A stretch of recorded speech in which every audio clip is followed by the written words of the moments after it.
Ladies and gentlemen, this is I cannot believe this is happening. I'm so excited. I am here with maybe our biggest guest ever, and we've had a few. But I'm gonna read this incredible intro for this human being who I love, and then we will dive straight into it. I'm Jared Russo. I'm the mayor of Video Game Town. Blah blah blah. This man is the number one Google search for Kahlief. He is the CEO of the Spawn on Me podcast and the Spawnies. Google that. He's been in the biz for so long. You might have seen him on Good Morning America, The New York Times, G4, Xbox, Twitch, The Game Awards, Kind of Funny, Peacock. Welcome to the show, both a man who can cook and can watch a 22-point comeback with 7 minutes left. Let's go, Knicks. Kahlief Adams. How are you doing, Oh, sir? first of all, thank you for that lovely, lovely intro. I appreciate you. I'm really excited to be here, not only because I have a fellow Knicks fan here, but I've been digging the work. I've been checking out the show and checking through some of the work. So I'm digging it and really excited to be rocking with you, fam. I appreciate you for having me. Oh, thank you so much. Real quick, where in the Bronx are you from? Because my dad's whole side of the family are all from Pelham Bay. Oh, nice, nice, Yeah. nice. I'm from the northeast part of the Bronx. So, like, if you think of the Gun Hill Road area, Yep. Boston Road area parts of the Bronx, I literally grew up, a couple blocks away from that part of Boston Road, Yeah. and kind of on the 2 and the 5 line. If you're still a New Yorker listening to the show, Okay. I rep the high 216s for Nice. for where I was from. Excellent. I myself am a Long Island boy. Yeah. My mom is from Flushing, Queens, and so that is why it's Jets, Islanders, Mets. Yeah, same. I am not a Yankees fan. I Wow. from the Bronx. I vilify and do not like the Yankees. As much as Bronx folks will rep the Yankees, I am a Mets fan through and through. Hell I yeah. ba I waver on. I'm not 6-7ing. I waver on on on Mets and I'm sorry on Giants and Jets, but I love the Yeah. Jets more because they're like underdogs in so many ways. Yeah. Like the Testaverde days were great. All the old school Herman Miller when Herman was it Herman Miller?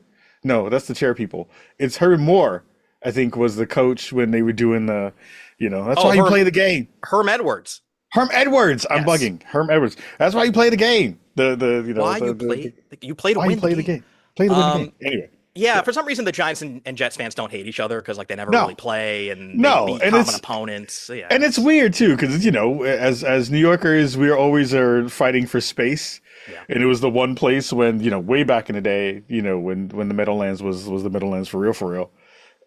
We were just sharing the stadium, right? It was they were never the Jersey Jets, even though the Meadowlands was in Jersey. So it's always good. It's always good. All right. Well, as much as I want to just talk about sports, unfortunately, my editor will kill me and then cut all of this out. Sorry, Grant. Sorry, Grant. Let's talk about video games. Yeah, Obviously, they're pretty cool every once in a yeah. while.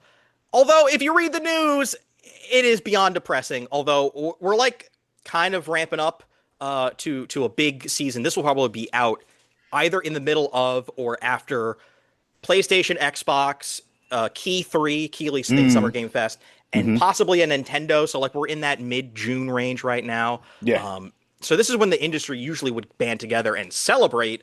yeah. And now it just seems like every evil corporation is on their own and they're just trying to just gobble up all the money and they're saying, screw you to everyone else. Yeah. Capitalists. So, how are we feeling going into the summer where everyone is like, boy, when is GTA coming out? Because that might be in the make or break. It's weird I vibes. I mean it's I just came from Games Beat down in LA, which is shout out to Dean Takahashi and the rest of the crew over there for putting on a fantastic event. And it's great because you get a chance to talk to people who are kind of the movers and shakers in the space, the folks who are like actually making decisions about all the things that we get a chance to see, hear, and play. And a kind of running through line was the industry itself is doing really poorly in terms of layoffs, in terms of the way corporations are consolidating and pulling in so many things, Yeah. failures in game titles and how that's kind of proliferated through the space. But then on the other side of that coin, we're getting some of the best games we've had in a very long time this year. You know, like I think a lot of the titles that we've seen so far early this year have been phenomenal. And I think, there's going to be some other ones coming down the pipeline that are going to be just as good outside of GTA, which is going to swallow everybody whole, right? So I think it's a really up and down space for a lot of different ways that we talk about the industry and a lot of different ways that we are kind of consuming the work while we're doing it. We're still trying, at least the folks who are paying attention are really trying to set a really good space for good discussion and good analysis on what's happening while we're also trying to fight, AI, trying to figure out our ways through layoffs and new consolidations, and then also trying to just figure out like, where's the audience now? Like the discussions that have been coming up for a long time have been players have been saying one thing but actually wanting something else, right? And how that information is kind of filtering to folks who are in the industry like myself and other folks who are doing that work. So it's a really weird space right now for everybody, and we're all just trying to figure it out. This makes me think of a weird story that I'm paraphrasing, where Hmm. the record industry would sort of like ballpark their sales numbers, and like Yeah, there was fudging and there was like manipulation, and yeah, people who own stores would kind of just assume like, well, that sells a lot, so I'll put in that number. And yeah. then in the 90s with CDs, it was no, like the literal units scanned is how Hmm. many got sold, and the shift in what America actually listened to completely changed to more Oh yeah. rap and more country. Yep. So it was like a huge like wave of like, sorry, rock, like that's not actually what people are literally purchasing. Right, So it right, right. seems like as much online fervor there is for like the days of yore, it's like what are people actually spending their money on and playing? And it's always Hmm. like $1.3 million a day for GTA Online and Yeah, like Ultimate Team and Madden and like yeah. Fortnite microtransactions, and it's just like, ugh. See, but here's the thing, though. I know that gets a groan for most folks who hear that, Yeah. but I think it's a really good, interesting data point, right? The analogs that happened in that part of the 90s and 2000s where SoundScan was kind of one of the big spaces where you would get those music analytics. And then you saw the gradual move over to streaming services, which changed a ton of the ways that we look at sales and the ways that people actually consume the art that they're looking for.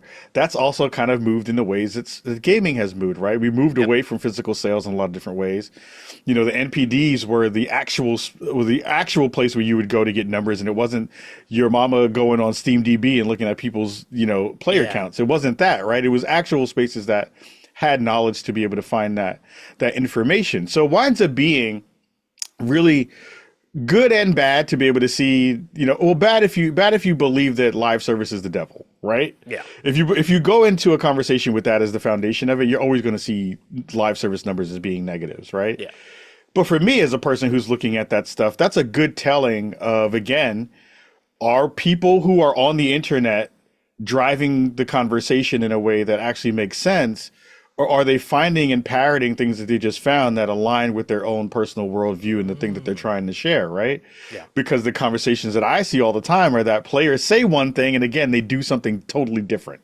Yeah. So live service to most players isn't a negative. It's a stopgap to get to more time, which is balancing out how you figure out like, oh, there's a shortcut here that I can spend $10 on. I'm going to spend that because I don't have time to play and grind, as opposed to folks like me who have time to grind out a game and go do that stuff.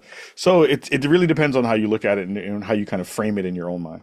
Well, there's also the vocal minority. There's the casual versus hardcore conversations of how many people are in the industry, how many of them Yeah, are just ball and gun players, quote yeah, unquote, yeah, how many yeah. of them are moms playing phone games, versus like we want, like single player, stealthy, uh, Bioshock-esque titles. Not search action. What's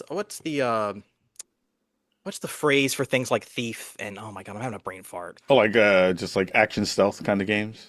No, immersive sims. Like Oh, everyone, Immersive Sims. Yeah, I yeah, love immersive sims. Everyone wants immersive sims, but like they never sell. yeah. The problem is that like the industry is clamping down on numbers. Like they don't want to reveal any numbers. They don't want Yeah. to reveal No. how well they're doing. They don't want to Yep. reveal how many consoles they're not selling. Like it is so like masqueraded in like we're not. Yeah, whatever. No, whatever Yeah. milestones we hit, we'll let you know in a PR blast. Otherwise, like box office numbers and like how much those things like those are all readily available. So Yes, yes, and crazy. I literally was just sharing something on my Twitter account yesterday. There was a great video that came across my feed from Timur Hussein over at GameSpot, who talked Love about him. literally that stuff of like the ways that we are consuming some of this analytic data for us as players and consumers. If if I take off my industry hat for a bit, me as a player and consumer, that information doesn't do a lot for me, right? It does a lot if I'm looking to start an argument online, if I'm looking to decrease the stature of a game that I think is not as good as I think it should be, to bring down a peg, what that conversation is for that game and what that title is. But for the most part, most players don't actually need that data because they don't understand what that data is. It's like going into a room and being like, I'm the smartest person in here with bad information, right? Yeah.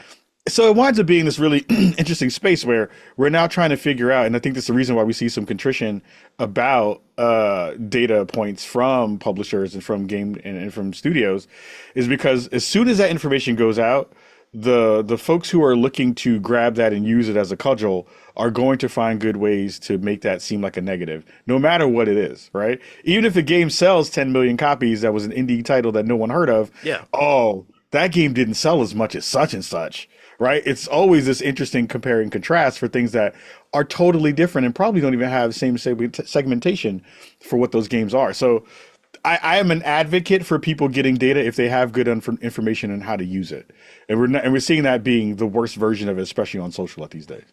Well, you can use the Bible or statistics to prove anything. That's what they say. No, Sure, but like though. You're not wrong. it's like impossible to compare and contrast like a game that has been out for years and years, but has been on steep discounts, and like Mortal Kombat will sell Right, tons, but have like no online presence, no FGC presence. right.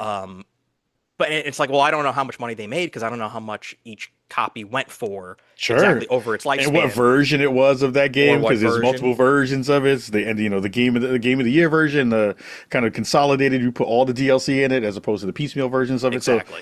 there's so many conversations around that too, of like too many SKUs, right? And each one Yeah. of those SKUs, if you count all of those, then that's a real number that you can calculate. So it changes a lot. Yeah. And I mean, yeah, like I'm fascinated by you bringing up that like a lot of people think that like live service is the devil Yeah, when in reality it's like not only has that ship sailed, but like yeah, so many games have incorporated those elements into itself. So like Madden used to just be a box on a shelf, yeah, and now it's a live service, even though you do have to get the new one every year. Mortal yeah, yeah, Kombat yeah. has live service elements. Yep, I'm playing card games digitally every single day. Those are technically live services, but they yep, use the booster pack sort of yep. method. So like, but there's also like, the best indie games made by one guy. Like that stuff is Mm-hmm. still always around, and Mm-hmm. Nintendo's doing its weird ass thing. So like, it is both the best of times and the worst of times. I mean, it's you're right, 1,000% on that. I think once I learned and worked on a live service title, it changed a lot of the ways I look at it, and only because, and I think the conversations that come from the community changed that for me as well, because it goes back to, what is the game? What are you offering? Does it feel predatory in terms of how you're kind of doling those things out? Pay to win. Yeah. Pay to win stuff. But also there is a life cycle of every title, right? And if you think about the long tail of what that title is, you have very specific markers in the lifespan of a game, right?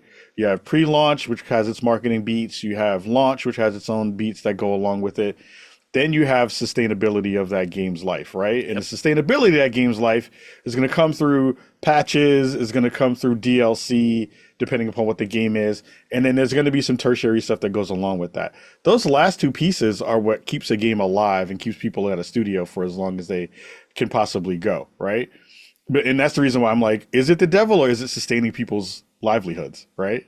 And my version of it is like, if you don't do it in a negative way and you don't do it in a way that feels like it's pay to win and feels like it's trying to get you for every dollar, Yep.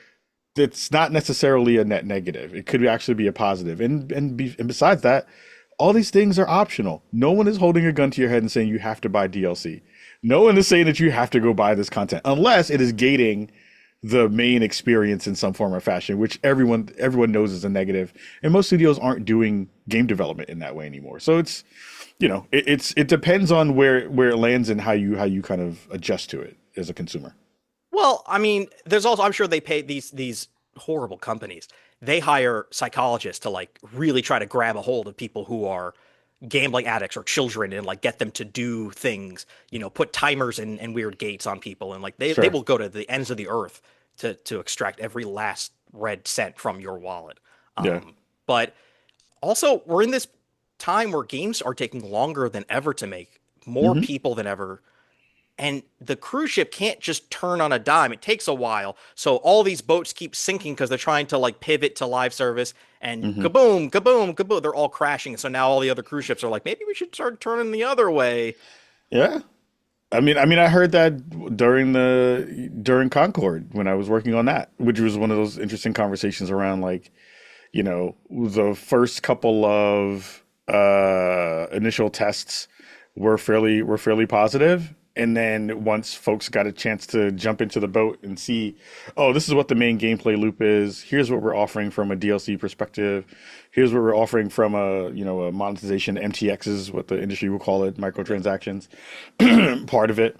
There was a lot of conversations that happened post me leaving that I saw happening in real time, right? We were seeing, oh, well, here's the battle pass, here's year one of content, which is free, right? There were lots of conversations behind closed doors about like how were we going to monetize that stuff and what were we going to do about that, because the idea around like when that game and title started, and I came on like a year or so, a couple years into that game's already being made in development, coming in kind of later in the process. And that game had already started 4 years prior, 3 or 4 years prior to me even getting there, right? To Yeah. be on the community side of it. So the ideas about when that game was first pitched, and this goes across many, many games that we're seeing. So, but when people are like, oh, live service is terrible, why did you even think about doing it then? We're now seeing those games that are already started in that version of development now just starting to come out, right? High guard. High guard, all of those things, right? So Yeah. it winds up being, you can't, like you said, you can't just kind of turn the boat that quickly without having a plan and also having an understanding of like, so where's the market now? And does it even make sense to now turn the boat or just sink the boat altogether? Which means everyone has to get fired or we have to pivot to a new thing.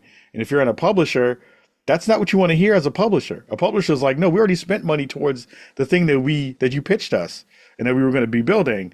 We need to continue to build that thing to make our money back and recoup some of it. So it winds up changing so much of the ways that people think game development works as opposed to how it actually works. Yeah. So the just do it doesn't actually work when it comes to making a genre or a title in a very specific niche. We already greenlit Suicide Squad, Kill the Justice League. We already Right. know about the minnows and the dolphins and the whales. We're already Right. we're already almost done making The Last of Us multiplayer or whatever. Yeah, Like, yeah, yeah, yeah. Like people are like, the funny thing about the Last of Us multiplayer thing was, I loved that part of the game. I thought it was brilliant and really, really fun. Their player counts weren't that high. So like when people are like, "Oh my God, they fumbled that and botched that and didn't," and why did they do that? Because everyone wanted it. Again, I don't think that the conversation from the community actually lines up with the numbers in the ways that we yeah. hope that they would. Because they didn't. If they did, then Naughty Dog and Sony would have tripled down on that and made that happen. So like, I think a lot of people are saying things without actually knowing things. I mean, there are only so many people on planet Earth and only so many dollars that will be spent. And there's Yeah, only a finite number of both of those things. So if you're trying to get a big audience, who are you pulling that from? yeah, What game is slipping? I mean, we could go on and yeah. on about like, hey, Fortnite seems to be the biggest thing in the world. Oh, they're laying everyone off because they have to. What? Yeah, I literally just did a talk at GamesBeat around Roblox and how players are sticking or not sticking to that game, right? And how that kind of changes the discussion around like where people are, where they're moving to, where they're moving from, and how user acquisition is always going to be a big part of it for a live service game, but it's always about sustainability. It's always about sustaining and keeping the audience that you have there and keeping them kind of in your ecosystem. And people are just fickle now. People are fickle. The industry is fickle. The space of, again, about your time is the biggest thing right now because everybody has things to do, and the economy's tanking. So like Yeah. it's not like that's not happening alongside all of this other stuff. So, So yeah, everything is going up in price. Fucking Yep. government. Yep. Um, there are more options now than ever. There are more things to do, more books to read, more movies to watch, more thing. Like there's more choices than ever. Yep. And as someone who plays Marvel Snap way too much, you start to like turn on the community or you do some things wrong, you're Mhm. never getting those players back ever. They're gone. No. So Yeah. like it is nuts. But let's stop talking about old crappy games. Let's talk about Yeah. new exciting games. Um, Yeah. so we're in mid-June, so this will be after Jeff Keighley's Summer Game Fest show. Yeah. I can't believe they revealed Half-Life 4. Can you believe it? Oh my God. I knew it was coming. I knew it was going to come. I knew it was They going to just skipped happen 3. right. They just went to 4. I mean, I've already been playing GTA 6 for like at least 2 months at this point. So, I was supposed to say that. Hold on. Okay. Sorry. Um, Sorry. the big Strauss, reveal don't was come get me, Strauss. Don't come get me. insert game title here. Um, in reality, though, because we're speaking weeks in advance, Yeah. I'm putting my ear to the ground and I'm hearing some rumblings. Yeah. Not Final Fantasy 7 Part 3, not Kingdom Hearts 4. What's going to be the big thing? And don't just tell me it's Wolverine, it's Control, it's Duskbloods, we already know about that. I mean, I don't know because I keep forgetting what the schedule of things that are coming out are. But like things I know I'm excited for that I know will probably get some showings at the show if since we're already in the future. Yeah. Animusha definitely is going to get some love, I'm sure, because Capcom has had a pretty fantastic year. I think Pragmata was decent. I think some of the other games that they have coming down the pipeline are going to be really really fun. I think that's going to definitely have a thing. But I do think I not to dwell on the ones that we just talked about, but I really do think Wolverine is going to be a big thing outside of just the usual folks who are like, I want an Insomniac game. Yeah. I think that thing is going to soak up a lot of attention if they nail all the pieces that we're hoping that they are going to nail in those spaces.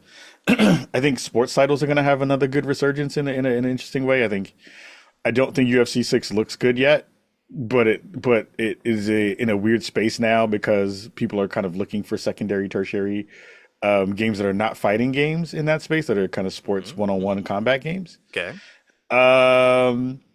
And I think there's going to be some weird surprises during the show. I know I have some behind closed doors stuff that I've already seen. Ha ha ha! Future people. But this has been the Summer Games Fest lineup this year is better than it was last year by a mile. Okay. I think there's going to be a lot of really fun titles that we're going to finally get a chance to talk about and see that are going to be conversation pieces for a lot of the rest of 26, which I think is going to be fun. And that's rare because I think because like Summer Game Fest is that one interesting demarcation line for the rest of the year. Yep. Where it feels like, besides us knowing that Game Awards is coming, because I'm sure as soon as Summer Game Fest is over, Keeley's going to be like, Game Awards is coming in December. And I'm like, yeah, we know, bro. But like, it's a really good spot to be able to see and forecast like where things are probably going to drop, right? Yes. We have the far out announcements that are going to happen, and you're going to have the definitely kind of day and date stuff. Going to have the kind of it just drop, shadow drop stuff potentially coming as well. But I think we're going to finally get some good leaning ins on some of the titles that we had heard about for a couple of years, and now we're like, oh, you're actually going to show it. Like, I think State of Decay 3 will probably get some showcase stuff, I think, because they just started to pop that up. I'm hoping that we'll finally get a chance to see some Fable stuff, because I'm really excited for Fable. Yep. We might get some Gears of War stuff with E-Day stuff. I think that's probably going to be somewhere in the mix somewhere. Hell yeah. So I think, I think Xbox will have some really good showings. I think PlayStation will have some fun stuff. Nintendo always has goodies throughout the year. But we'll see.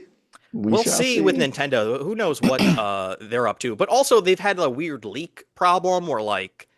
Which is weird. Yeah, they might have shoved out that Star Fox Direct hoping it was like Super Mario Galaxy's on VOD. You saw him here. But, like, it also leaked. And so does, like, the Ocarina of Time remake and a new Switch Sports thing. Please bring back But here's my question for you, too, because I think a lot of folks... How big of a Nintendo fan are you? I keep forgetting.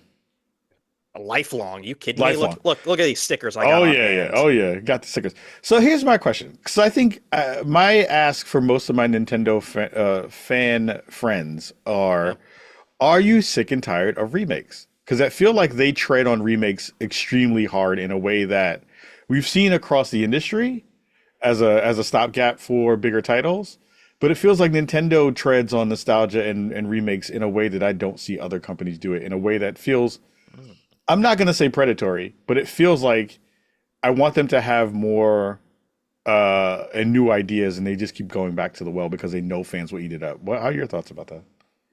Uh, yes, they are cynical bastards. They can release slop, and I will eat it up like a little piggy. Yeah, yeah, Um, it's what's fascinating is that I'm not opposed to them remaking certain games and doing them well. yeah, I mean, you look at the Resident Evil remakes; those are yeah. incredible. Those Hmm. breathe new life into a franchise, and then you can start getting new games based on them sort of refining the formula. I'm not okay with a new Star Fox being old Star Fox, Huh. but at the same time, I would much rather them just put old games ported to NSO. I would much rather Huh. see the GameCube Star Foxes be playable now. Yeah, I just want to see like a ton of PS1, 2, and 3 games brought just like port them over. I mean, if you're going to remake them, go for it. But there's so many things yeah. I can't play on my Xbox still to this day. Mm, Just like I have like a list in my head of like I want to play the Simpsons game that got delisted, Marvel Ultimate Alliance, Skies of yeah, Arcadia, yeah, Def Jam, like NFL, NBA Street, Maximo. Like there's all these like yeah, yeah, cool yeah. games that people have been making for 20 years, and they're gone. Like I have Yeah. to, what do I have to pirate them? I don't want to pirate. I want to. I mean, I will, but I'll I mean, pay you. I'll pay I you, want that, Nintendo. that rumor that they had about the potential like secondary piece of hardware that you'll be able to scan your games into and make those digital. I think that's probably BS. Yeah, But it's I probably think, BS. but I'm like, that would be super smart. Again, if they figured out some way to be able to at least figure out a way it solves the ROM problem, right? Which Yeah, is if which is like, well, you're not supposed to have ROMs unless you legally own a physical copy of the thing. yeah, And I'm like, well, yeah, well, I don't have hardware to play that thing anyway unless I've had ROMs for it. If someone were able to figure out the legalese to make that a possibility, where you were actually able to find a way to digitally transfer a physical version of your copy into a digital form that you are then licensed to have, so that you can't figure out a way to just give it to everybody and just trade it. That would be a huge step for backwards compatibility, which I know Xbox is yeah. really going hard for Project Helix and all of the other stuff in that space. So like, I hope someone figures out a way to work through that. Because there are a ton of games that I would love to play that I just can't. Again, I have money I'm willing to pay for old Spider-Mans, for old Hulk. Mm, I mean, old racing games. yeah. Midnight Club and Project Gotham Racing and stuff. Give Like me some old Wipeout. I'm down for that. Nintendo, give me old Mario Baseball if you're not going to make a new Mario Baseball. Which True. again is insane to me that they haven't just gotten Shohei Ohtani and just made a new Mario Baseball or whatever. Right, right, right. They're still just gonna make a whatever tennis game and a whatever golf game. Like, no, give me the goods. Give Yeah, me yeah. um now are you give me some spice. Do you have anything that you can tell me so I can submit for Fantasy Game Critic and I can like put in like, oh, they're gonna reveal something and I can like submit my dollar bid for it. Do I have anything spicy? Mm. Let me look at my I calendar. promise you these spoilers will go nowhere because this is going up in mid-June. Let me see. Do I have anything that's coming up that might be super sexy? You know what I'm excited for? Here's a game that I think you put on your list that I think will Mm. probably be something that is interesting. It's already announced, so it's not a super uh, new thing to talk about. Uh-huh. But the Hellraiser game I think is going to be really interesting. I think Hellraiser. that Hellraiser revival game is going to be interesting. So it's coming out from Bloomhouse, I believe. Hmm. And Saber Interactive, I think, is doing the publishing on it. It is a licensed title that I think has a really interesting audience. It is going to be pretty gory, and I think it's going to be a mature title Nice. that is going to bridge a couple of gaps, I think, in the space, right? You have everybody and their mom is trying to do licensed stuff. You got that John Wick game that's going to be coming out at some point soon. Yep. You have you have this coming out. So I think I think this might be the Halloween game that's going to be coming out at some Yep. point soon. Hopefully. I think licensed IP games are making a small comeback, and I think the way that they are treating this, for at least from the way that I've seen it so far, um, could be really interesting as a potential uh, surprise game that people might dig. So that's my semi not really spicy, but it's kind of spicy Okay. potential thing. Yeah, I mean, if movies are going to move away from comic book adaptations to video game adaptations, video games should be able to take IPs like James Bond and finally give us something new for the first time in forever, which, by the way, I would still like to pay someone for the old James Bond games. I know. I mean, that James Bond game looks kind of cool. I'm not gonna lie. Oh, That no, game no, no, looks no. fun. Yeah, don't get me wrong. I'm I'm super amped, but I also I'm love hyped for it. Nightfire and Yeah. I mean, everybody and their mama is still waiting for a real good Splinter Cell game, but that's never gonna happen at this point. oh, you read my mind. I fucking love Splinter Cell, but Splinter Cell thankfully is so good. all of those are backwards compatible, so you can play from one to Yeah, yeah. those are sweet. But I tell you, like again, if you want to blow up the internet in a good way, put out a freaking Splinter Cell game, a proper Sam Fisher. Yeah. I think he died. Didn't he die in the last one or something like that? But Uh, like, put out a Sam Fisher game. Put out a Splinter Cell game. People will eat that crap up easy. It's easy money. The easiest of dough. Put out a Splinter Cell game. if you were to drop Sam Fisher into the Metal Gear Solid 5 kind of open area, Yeah, do it your own kind of way, yeah. hey, stop making Assassin's Creeds. Just start putting Sam Fisher into weird places around the. I'll infiltrate a Oh, city. I'll take out a guy. I mean, if because you're basically then mashing up Assassin's Creed and Hitman anyway, right? You Yeah, know, I still want a good proper mercs versus spies. Like I still need yeah. that. Talking crap to people in proximity chat, yoking them up. This is why I love you. Those games are so good. Those They're games are so so goddamn good. good, They're so incredible. good. I want that again. I need it in my life. Um, are you? Well, let's transition to things that we've been playing recently. Do Yeah. you have code for the new James Bond or no? No, not yet. Okay. No. It seems like because I am on like the window peering into other journalists getting codes, they're like, "Oh, we Sure, got sure. Batman." I'm like, "I can't play Lego Batman." It's like we're not there yet with James Bond, and I'm sure Not it'll yet. get to the new Assassin's Creed and like there's a couple other things in June, but like it's always hmm like I wonder what they're playing in there. I have asked. I have not gotten a response yet, so we're just Mm, waiting to see when that's going to come through the pipeline and that kind of stuff. I think I just finished up Saros, which I loved. I thought it was really really good. same. Still playing through a ton of Forza Horizon, which is still beautiful and really fun. Yeah. And then I have my kind of just like go to bed games that just frustrate me so I can cry. And then they're all competitive. I went back into Battlefield 6, which I love. I think that thing is great.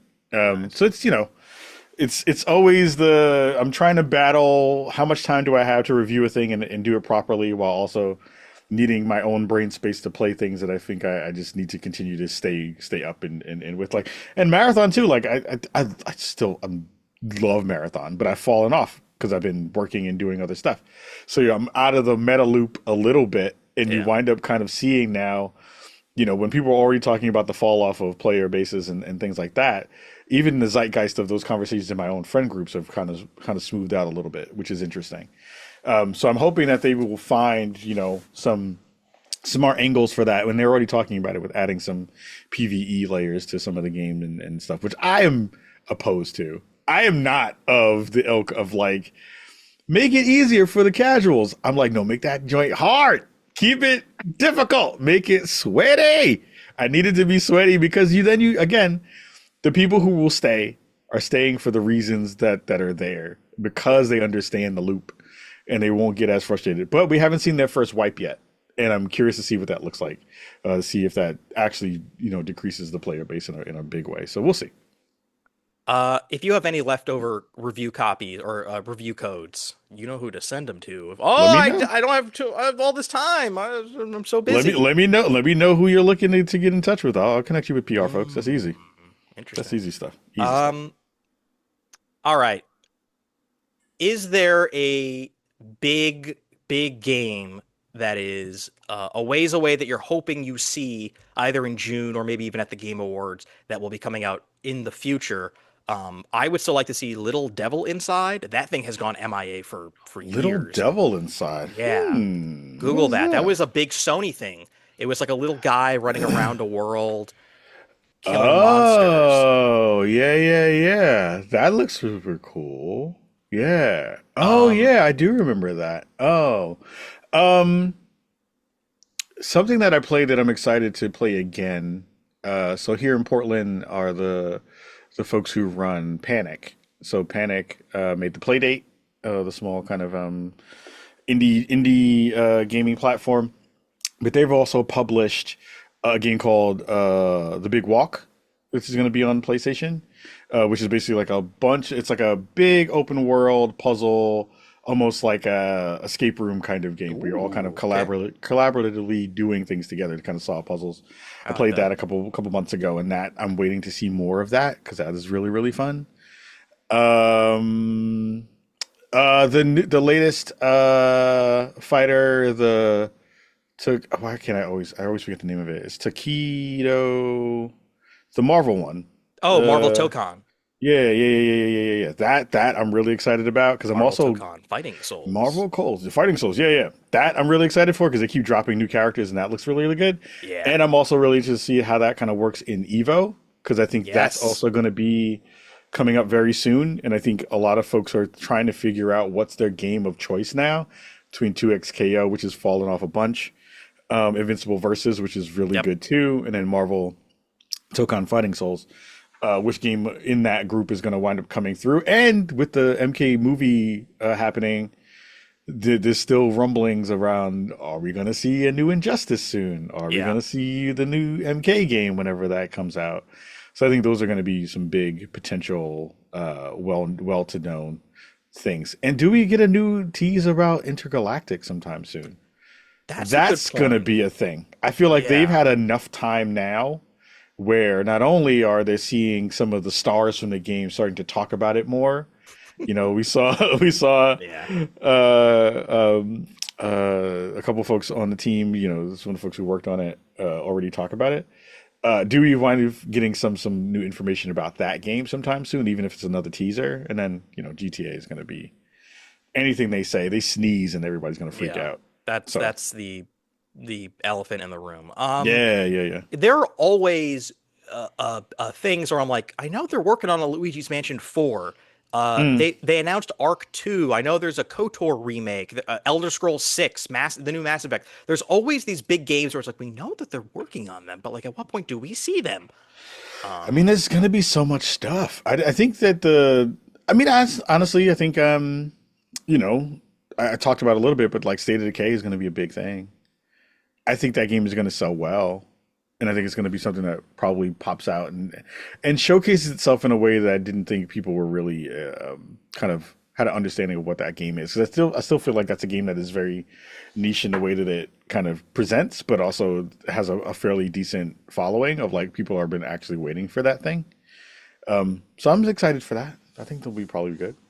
Probably. well, maybe one of these companies can give us. Remember that E3 where it was like, um, it was like it was a big announcement. It was like Final Fantasy remake, and it was Mm. the bird dog game, the one after Eco, and it was Yeah. Shenmue 3. It was like, oh, the summer of dreams. Can you imagine if it's like Half-Life, Beyond Good and Evil 2, The Wolf Among Us 2, Kingdom Hearts 4, Mm. Blade, brain explodes A everywhere. bunch of stuff. Oh, and a new Silent Hill game, like the new Silent Hill Townfall. Yeah, I think yeah. that's going to be supposedly coming out sometime this year. That's going to be pretty interesting to see how that works, how they're going to kind of work through that. I'm just kind of looking through a list of stuff. Exodus is going to be really interesting. Okay. What was the game? The new BioShock game, Judas. Do we get some Yeah. more information about Judas? God only knows with Ken Levine. There, there were also rumors of a Witcher 3 DLC that was tying into 4 coming out over the Weird. summer, and like that just nothing ever happened. That was That's made. I don't weird. know. That was made up. I feel like, yeah, I don't know. I did play something that I don't know if it's gonna make it, and that's I played For Loop through the beta. Oh, okay, yeah, yeah. I don't know. I feel a little rough for those kids. I'm sorry, Yeah. kids. All right. So here's a fun Anywho, question. What do you think comes out first? Fair Games dollar sign or the new Smash Brothers? new Smash Bros. Fair Games is not dropping. Fair game again. Like because like there's a couple of games in that space that I think are interesting. Because I was not a big fan of the finals, right? Like I think of the games in that space are like the finals. Yep. What this game is supposed to be, the the game where Den of Wolves, which we got a Yeah. little bit of information about, which I played, and that thing is dope. Like I want more people to, I want to hear more about that game. Um, Splitgate 2 is like another one. I mean, they also just came out. They just made a new game. Like the Splitgate folks just announced a new game today. What? Yeah, they did. I think they're shifting. What is it called? The fuck out of here. They announced a new game. No, no. Yeah, I was like, what? Splitgate folks just made a new thing. New game. I can just hear in my head, welcome to High Guard. That's what I hear. Impulse is the new IP that they just launched out All right, well, today. It's gonna Mazel tov. Good luck to them. supposedly be like Titanfall SSX, a 6v6 movement shooter with wall running, grappling hooks, and playable mech companions. So I'm like, okay. Man, I would kill someone to get a new Titanfall. I mean, look, Titanfall was so good, So fucking good. so good. The multiplayer was so good. I mean, I want a new one. I want a new version of that. I Yep. want a new version of Ghost Recon Ooh, in a real okay. way. Yeah. I think it's I don't know why no one made a new version of SOCOM yet, Yeah. which is stupid. I don't know Yeah. why no one made a new version of Warhawk because Warhawk was fucking good. There are Yep. so many games that had big, and I'm talking about, and again, these like a lot of these are Sony properties, right? Like Yeah. they're looking for live service titles. These are games that you can put out and say we're making it, and everyone will forget all of that stuff. Oh, you don't want to make more games in that way? Oh, you make me a new Warhawk, I'll buy that with the technology that we have now. That thing was running on like beat up servers and crap. And like SOCOM now, with the amount of people you can put in a server and how big you can make these maps, what? Like the fact that no one is making that is crazy work. Uh, Crazy work. so I'm writing down notes on we're gonna make a game company and we're gonna make a new Crimson Skies, a new Ape Escape, a new Rainbow Six Vegas, I'm saying, oh God, oh, Warhawk. I'm writing out everything you said. I'm Ghost saying Recon. there's a. I was talking to somebody the other day, and I was like, I know everyone talks about dead game, right? Everyone's dead Yeah. game this, dead game that. Yeah. If there was a studio who would figure out a way to revamp the ones that actually did have good vibes behind it, or at least good kind of critical acclaim from the community, and Yeah. figure out a way to revive those because you know they're having to stop killing games, drive now. Like Rumbleverse, if someone would figure out a way to bring Rumbleverse back, Yeah, people love that. everybody in the community would freak out, and they'd be like, I'd pay my money for that."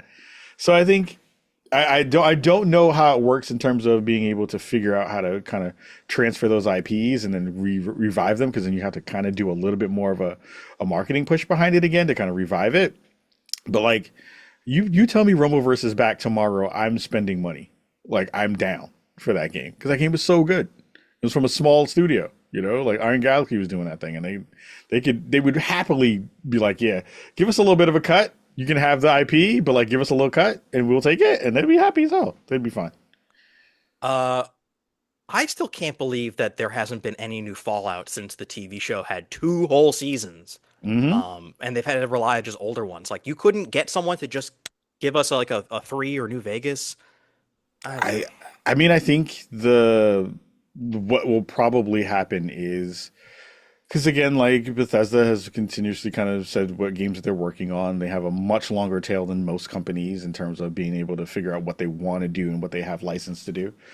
But it would be a perfect scenario for another studio to go take that thing, give it to Obsidian Yeah, and go let them work on something and do it quick because they're they've not going to make also another What was the last game they did? Starfield? No.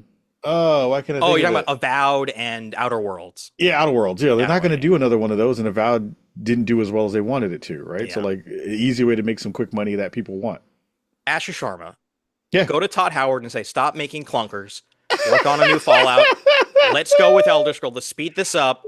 Like some of these companies, like you like Rockstar couldn't have given us like two GTAs in between 5 and 6. Like just make a smaller thing and just put. I don't know. I don't. The weird thing though is like They have enough people. Just the weird thing about Rockstar is, and I was talking to a friend of mine who was trying to apply to a position there, and he was not in the gaming space, so he was like in the animation space. He like works yeah, on VFX for movies and stuff, and he was like, "Is this a good like? Should I try?"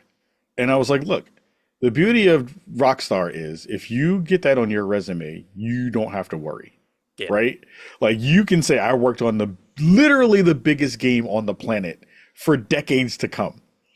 And the beauty and curse of their stuff is like they have to at this point spend that amount of time. I think anything in between winds up diminishing what they are known for in a bigger way, right? They are known for epic production on games that are so minute that people are still talking about like horse testicles. Like, you know what I mean? They're like, oh, the freaking animation team, look at the way that this car bounced. Like somebody did it the other day. They were like, oh, this GTA car that is basically another car that is still in Forza.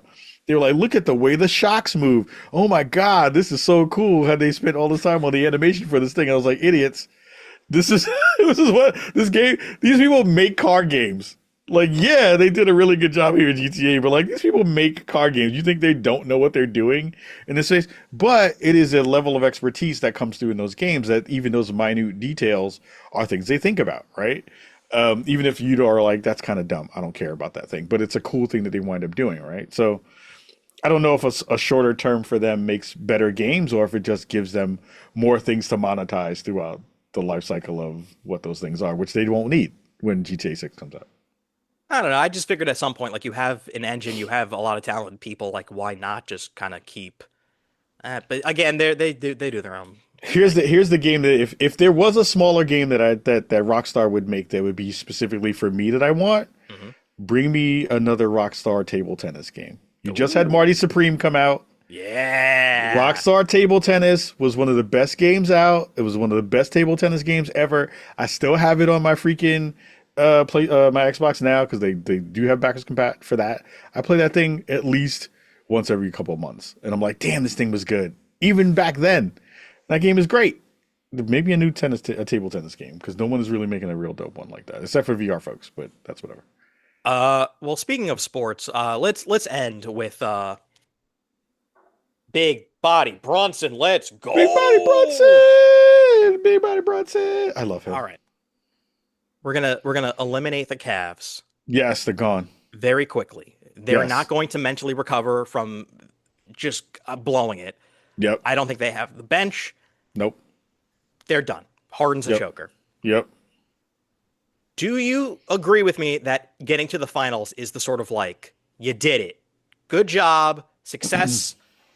Like build a stat like because beating Oklahoma City or San Antonio is like for the next 10 years. I don't know who the hell's gonna do that.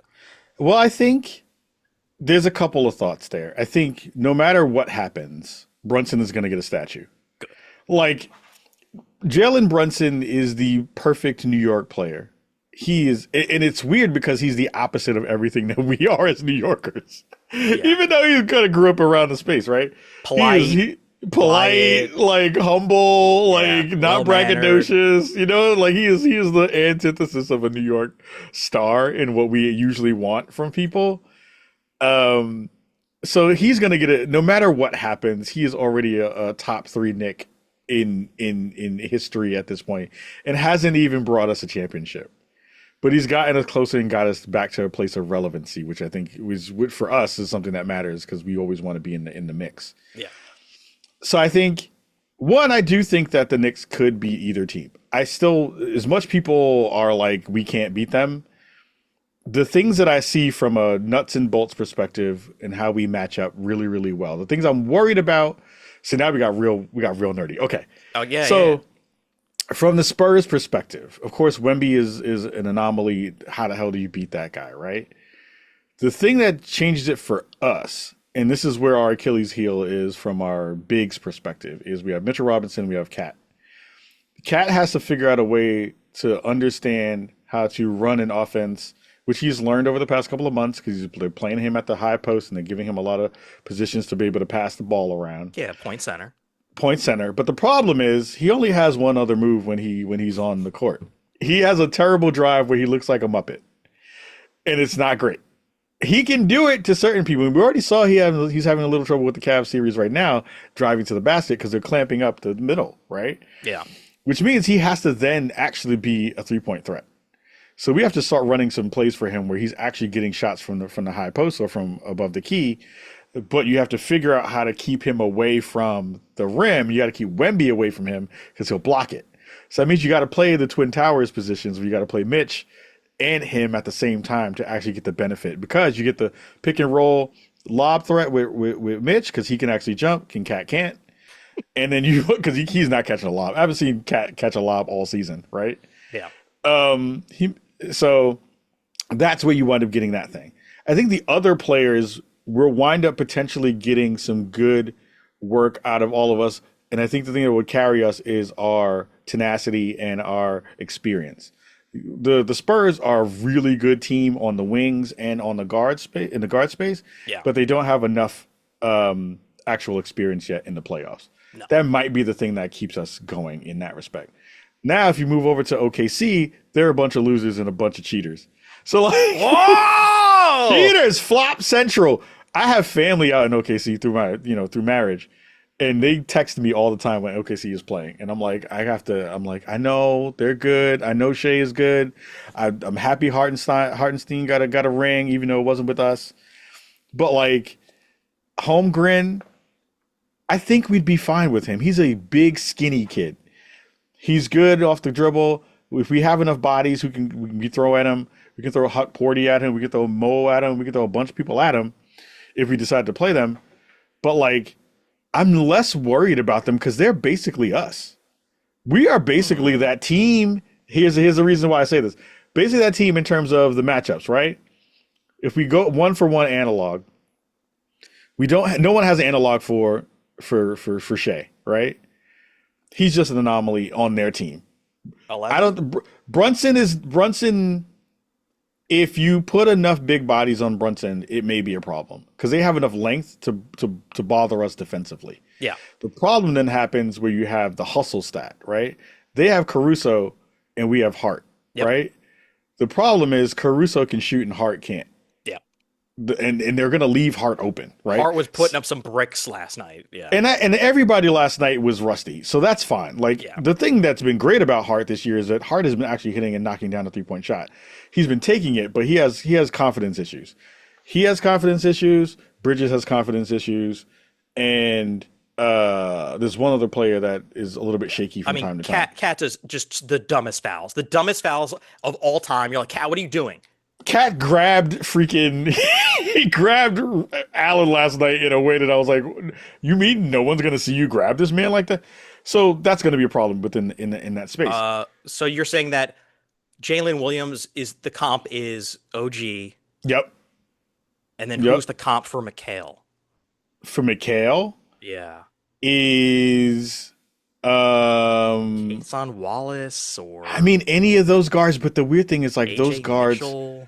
But those guards are slashers too, right? Like I think McHale's a slasher and a spot up, right? The problem with him is that when he gets down on himself, he moves and sways away from the basket as opposed to towards the basket. He's a perfect on a cut, give him the ball on a cut, go direct to the basket. Problem is when he gets down on himself or he loses it, he starts to do these things where he'll take these fadeaways and he'll kind of go towards the basket and then run away from it. So you got to get him in rhythm early. You got to give him a direct line to a shot. And then he's decent because that's what he did in his career at the Suns and with the Nets. He did a really good job of doing that work. So I think we match up better with those folks as a team person for person.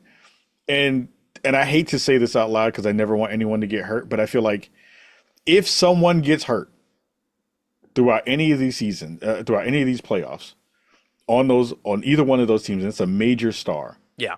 that opens up the gate for us. The thing that is going to be the big thing for us is we have to end this season. We have to end this series early. Yeah. We cannot let this season drag because that Western Conference series is going to go to 7 games. Okay. And if we are healthy and we are still rested, we have a shot. So the way I look at it is, I think Yeah. the two West teams are better. Yeah, I agree. I love our bench. I love our bench guys, Grantham Alvarado, and Landry Shamet, and Jordan Clarkson, and Mitchell Robinson. I love, love, love them. Mm-hmm. I have always been of the opinion that if we get to the finals, that's sort of a victory. Like I'll put stuff all over my apartment of like, we did it, we made it to the finals. Sure. Because those teams have a gazillion picks. Yep. They're the smartest organizations with the smartest coaching staffs that don't Sure. have players' fathers on them. And they're not owned by the worst owner in sports, the fucking Sphere. Surveillance man. Yeah. And I think you would need an injury in the finals for us to actually have a chance.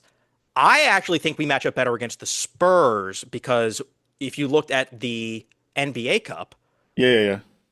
Mitchell Robinson did a great job on Wemby. They are very young and inexperienced, and they have a glut of guards. Yeah.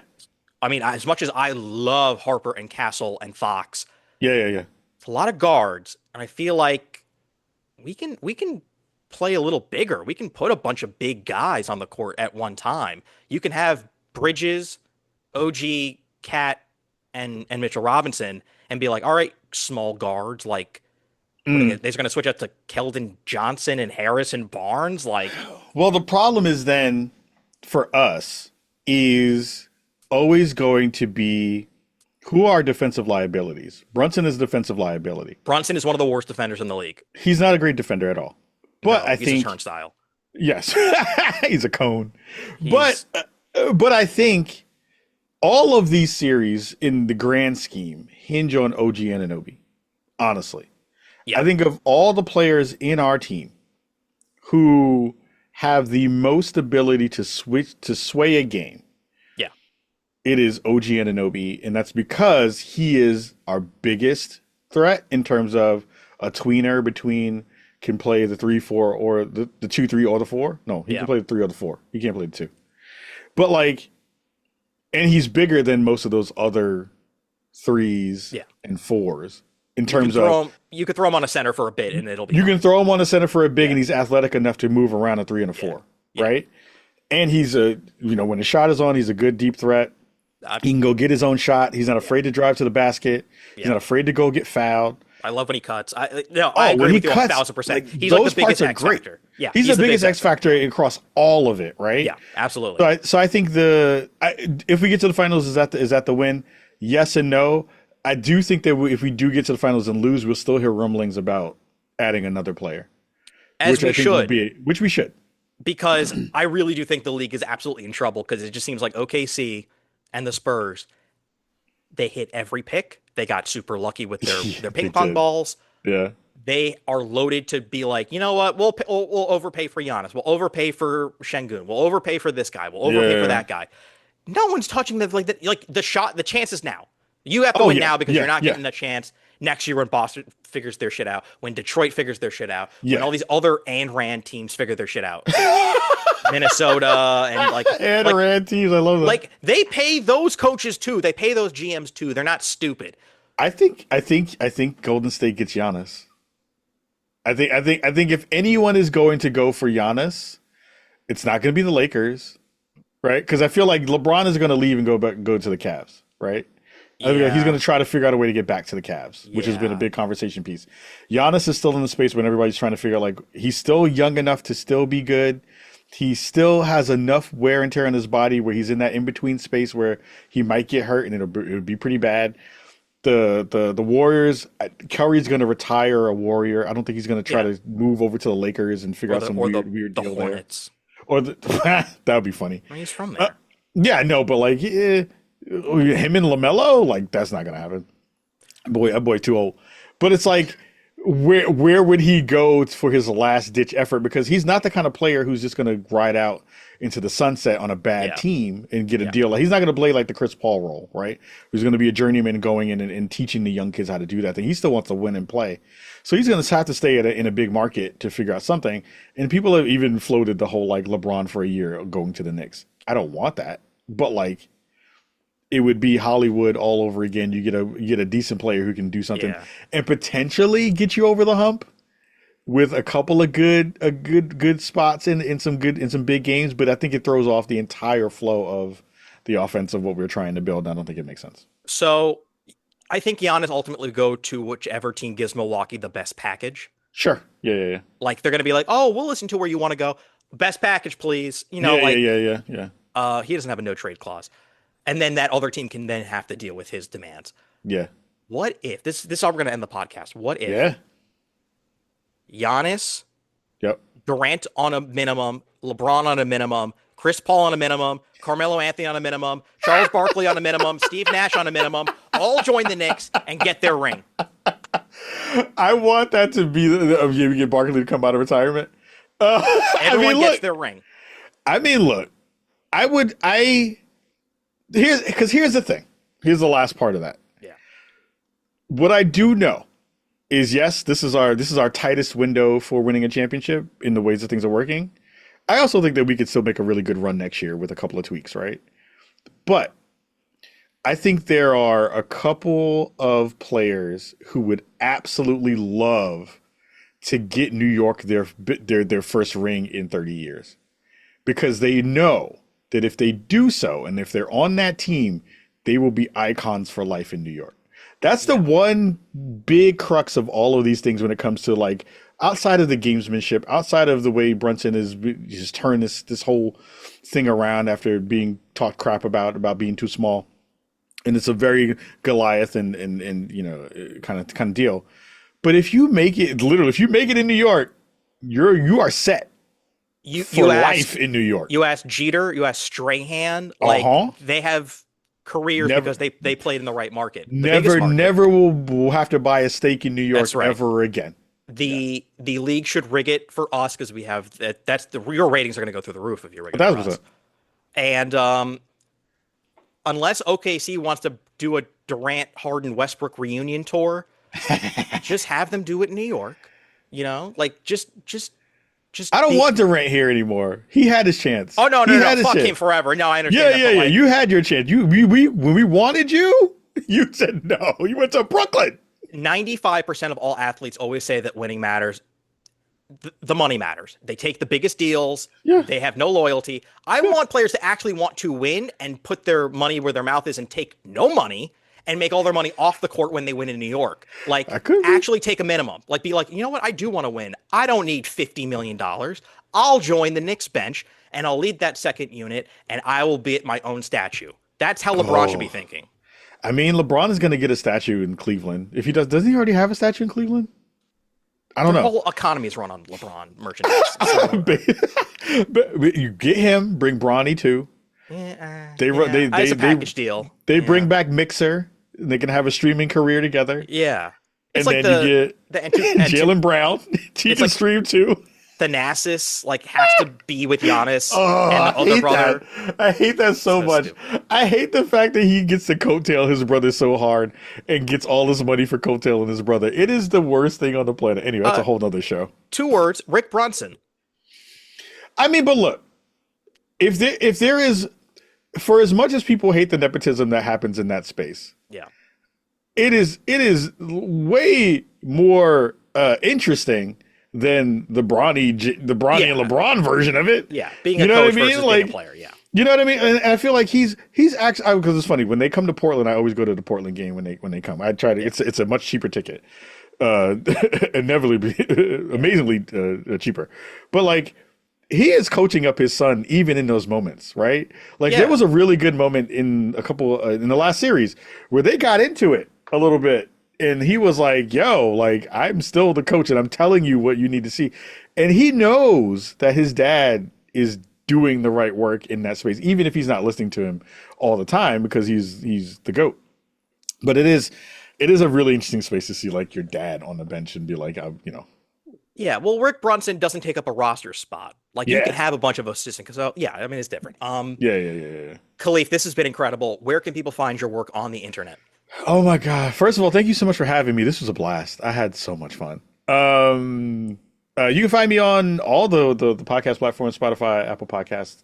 We're trying to bring back our YouTube stuff. I'm debating on if we're going to move some of the show, actually the show, to Patreon, so I can do some more fun and interesting things there, and kind of help us financially build out some fun stuff that I've been trying to work on. I want to do a sports show, so maybe we should do a sports show, Jared. Ooh. Maybe we should do a sports show. I've been wanting to do a sports show with some folks. Maybe we should do a sports show. I have many years under my belt of doing a lot of fantasy podcasts and fantasy shows and writing about fantasy. So like, yeah, Ah, we should yeah, talk. We we should should talk. talk. But there's a bunch of stuff that's in the mix coming up. I will again, if you're watching this in the future, which you are, Yes. check out all the Summer Games Fest coverage that we already did. Yep. Make sure you're checking out that stuff.